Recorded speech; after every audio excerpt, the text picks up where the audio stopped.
بسم اللہ الرحمن الرحیم۔ بے شک سکون قلب اللہ تعالیٰ کی یاد میں ہی پوشیدہ ہے۔ ناظرین کرام، سیدہ خدیجہ رضی اللہ تعالیٰ عنہا آپ صلی اللہ علیہ وآلہ وسلم کی اہلیہ محترمہ تھی۔ یہ خاتون اول نہایت زیرک، سمجھدار اور معاملہ فہم خاتون تھی۔ اللہ کے رسول صلی اللہ علیہ وآلہ وسلم کو نبوت ملنے سے پہلے یہ عرصہ 15 سال سے آپ کی زوجیت میں تھی۔ جب شادی ہوئی تو آپ صلی اللہ علیہ وآلہ وسلم کی عمر 25 سال تھی۔ یہ عظیم خاتون آپ صلی اللہ علیہ وآلہ وسلم کے ہر دکھ سکھ کی ساتھی تھی۔ وہ اپنے شوہر نامدار کی خلوت اور جلوت کے لمحات کو اچھی طرح جانتی اور پہچانتی تھی۔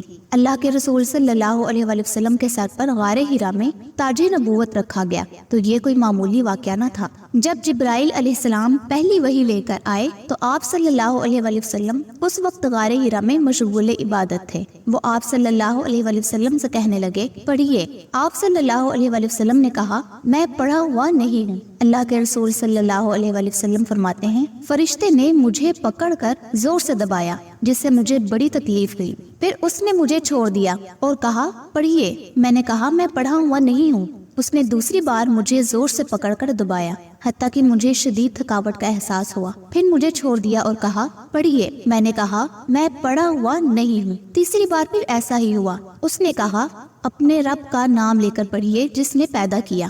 اس نے انسان کو ایک جمے ہوئے خون سے پیدا کیا۔ پڑھیے، اور آپ کا رب ہی سب سے زیادہ کرم کرنے والا ہے، وہ جس نے قلم کے ذریعے علم سکھایا۔ اس نے انسان کو وہ علم دیا جسے وہ جانتا نہ تھا۔ وحی کا آنا، فرشتے کا ایک بار نہیں 3 بار زور سے دبانا اور اس سے آپ صلی اللہ علیہ وآلہ وسلم کو تکلیف ہونا، یہ نہایت غیر معمولی واقعہ تھا۔ آپ صلی اللہ علیہ وآلہ وسلم کو اس سے خاصی گھبراہٹ ہوئی۔ سیدہ عائشہ صدیقہ رضی اللہ تعالیٰ عنہ فرماتی ہیں کہ آپ صلی اللہ علیہ وآلہ وسلم وحی کی آیات پڑھتے ہوئے گھر کو چلے تو گھبراہٹ کے باعث آپ صلی اللہ علیہ وآلہ وسلم کے شانے لرز رہے تھے۔ گھر پہنچے تو دکھ سکھ کی ساتھی سیدہ خدیجہ رضی اللہ تعالیٰ عنہ نے حسب سابق خندہ روئی سے استقبال کیا۔ ارشاد ہوا، مجھے چادر اڑھا دو، مجھے چادر اڑھا دو۔ آپ صلی اللہ علیہ وآلہ وسلم پر کپ کپی طاری تھی، چنانچہ سیدہ خدیجہ رضی اللہ تعالیٰ عنہ نے آپ صلی اللہ علیہ وآلہ وسلم کو لحاف یا چادر اڑھا دی، اور جب خوف دور ہوا تو آپ صلی اللہ علیہ وآلہ وسلم نے سیدہ رضی اللہ تعالیٰ عنہ سے فرمایا، خدیجہ مجھے کیا ہو گیا ہے؟ پھر انہیں پورا واقعہ سنایا اور فرمایا، در حقیقت مجھے تو اپنی جان کا خطرہ پیدا ہو گیا ہے۔ اب سیدہ خدیجہ رضی اللہ تعالیٰ عنہ کی دانائی اور سمجھداری ملاحظہ فرمائیے۔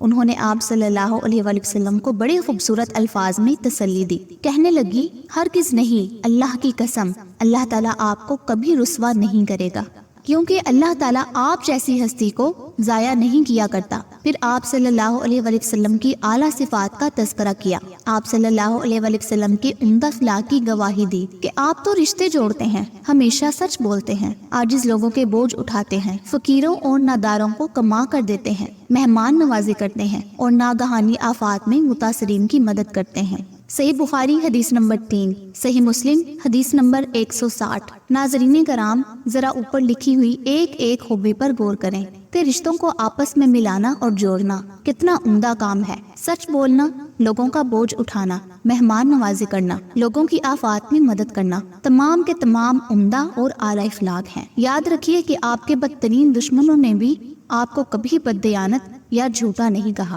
مکہ مکرمہ میں لوگ آپ کو نام سے کم اور صفات سے زیادہ جانتے تھے۔ وہ آپ کو صادق اور امین کے القاب سے جانتے پہچانتے اور پکارتے تھے، کہتے تھے صادق آ گیا، امین آ گیا۔ اس لیے کافروں نے عطائے نبوت کے بعد بھی آپ کو براہ راست جھوٹا نہیں کہا۔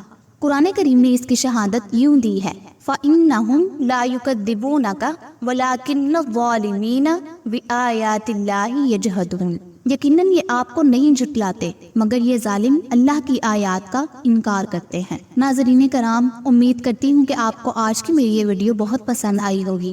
اگر ویڈیو پسند آئی ہو تو میری حوصلہ افزائی کے لیے لائک اور شیئر ضرور کیجیے گا۔ اللہ آپ سب کا حامی و ناصر ہو۔